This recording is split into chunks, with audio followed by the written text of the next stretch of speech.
সিরাজগঞ্জ জেলার উল্লাপাড়া উপজেলার কয়রা বর্ধনগাছা ক্ষীরার আড়তে প্রতিদিন বিক্রি হয় 1.5 থেকে 2 কোটি টাকার ক্ষীরা। চলনবিল অধ্যুষিত অঞ্চল হয় লাহিড়ী, মোহনপুর, বড় পাঙ্গাসী, উধুরিয়া, ভাঙ্গুড়া, ফরিদপুরে প্রচুর পরিমাণে ক্ষীরা শসা চাষাবাদ হয়। আর এই ক্ষীরা চাষাবাদকে কেন্দ্র করে উল্লাপাড়া উপজেলার কয়রা বর্ধনগাছা ও চাকসায় দুটি পাইকারি আড়ত বসেছে। বছরের 8 মাসে ক্ষীরা শসা কেনাবেচা চলে এই হাটে। প্রতিদিন সকাল থেকে রাত 10টা পর্যন্ত এই দুটি হাটে ক্রেতা বিক্রেতাদের সরগরম থাকে। দূর দূরান্ত থেকে প্রতিদিন শতাধিক পাইকার এসে এখান থেকে ক্ষীরা কিনে নিয়ে যান। প্রতিদিন অন্তত শতাধিক ট্রাক ক্ষীরা দেশের বিভিন্ন প্রান্তে চলে যায় বিক্রির উদ্দেশ্যে। চলন বিলের ক্ষীরার মান ভালো হওয়াতে এই হাটে দেশের বিভিন্ন স্থান থেকে ক্রেতা আসে ক্ষীরা কেনার জন্য। ব্যবসায়ীরা কৃষকদের কাছ থেকে ক্ষীরা কিনছেন, কৃষকেরা ভ্যান, ট্রলি ছাড়াও নানা বাহনে ক্ষীরা আনছেন। ব্যবসায়ীরা দরদাম মিটিয়ে বাজারজাত করার জন্য পানিতে ধুয়ে তা বস্তায় তুলছেন। স্থানীয় ক্ষীরা চাষি জানান, প্রতি মণ ক্ষীরা 600 টাকা থেকে 1000 টাকা দরের মধ্যে বেচা কেনা হচ্ছে। প্রথম দিকে আরো বেশি দামে বিক্রি হয়েছে। মিলে আল্লাহর থেকে ইনশাল্লাহ সবার ক্ষেত্রে থেকে এবার ক্ষীরা ভালো দেখা যাচ্ছে। কিন্তু আমি নিজেই আমরা 3 ভাই মিলে 6 বিঘা ক্ষীরার জমি চাষ করেছি। ইনশাল্লাহ ভালো ফলন দিচ্ছে এবং দামের দিক দিয়ে প্রথম 900 টাকা, 1000, 1200, 1300 টাকা আমরা বিক্রি করতেছি এ যাবৎ পর্যন্ত। হাইব্রিড কম ছিল, এখন 700, 800, 900 টাকা হাইব্রিডও ভালো ফলন দিচ্ছে এবং দেশেও কেউ ক্ষীরে ওঠাই, আল্লাহর রহমতে ক্ষীরে ভালো ওঠে, আবার ক্ষীরের দামও পাচ্ছি অনেক। আমরা খুবই খুশি ক্ষীরের দাম পাই। এবার ফলনও ভালো হয়েছে। দূর দূরান্ত থেকে পাইকারি আসে, পাইকারি এসে ক্ষীরে নিয়ে যায়।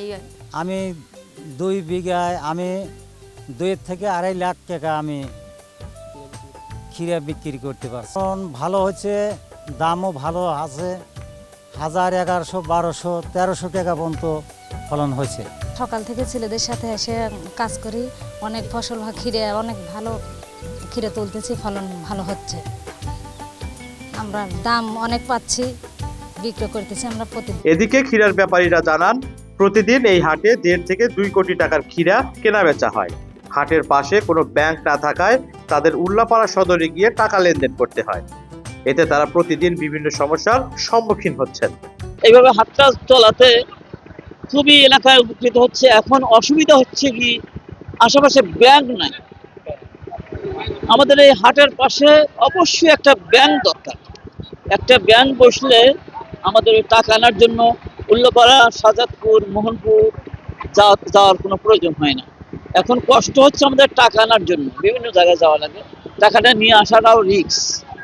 এই জন্য আমাদের দাবি এই এলাকার কমিটির পক্ষ থেকে, সুসার বাজারের পক্ষ থেকে, যে আশেপাশে একটা ব্যাংক বসালে আমরা একটু উপকৃত হই। খুব অল্প সময়ের মধ্যে তারা ক্ষীরা চাষাবাদ করে সেই ক্ষীরা বিক্রি করতে পারে এবং তার পরবর্তী ফসল চাষ করতে পারে। ফলে জমির ব্যবহারটা সর্বোচ্চ নিশ্চিত হচ্ছে। এবং আমরা কৃষি সম্প্রসারণ অধিদপ্তর উল্লাপাড়ার পক্ষ থেকে কৃষকের পাশে থেকে সব ধরনের সহযোগিতা করে যাচ্ছি বলে জানিয়েছেন উপজেলা কৃষি অফিসার। প্রতি বিঘাতে কৃষক প্রায় 75 থেকে 80 মণ করে ক্ষীরা পাচ্ছে, যার বাজার মূল্য প্রায় 1 লাখ টাকার কাছাকাছি।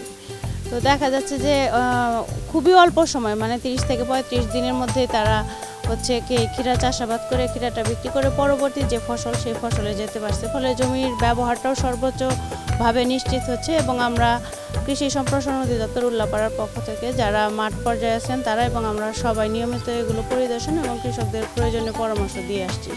আশা করতেছি যে পরিমাণ কৃষকদের উৎসাহ এবং আগ্রহ এবং এবারে আবহাওয়া অনুকূলে থাকায় মূলত ফলনটা বেশি হয়েছে। সামনের বছর কৃষক এই ধারাবাহিকতা বজায় রাখবে। অন্য ফসলের চেয়ে ক্ষীরা চাষে অধিক লাভ, তাই এ চাষাবাদের প্রতি আমাদের দিন দিন আগ্রহ বাড়ছে।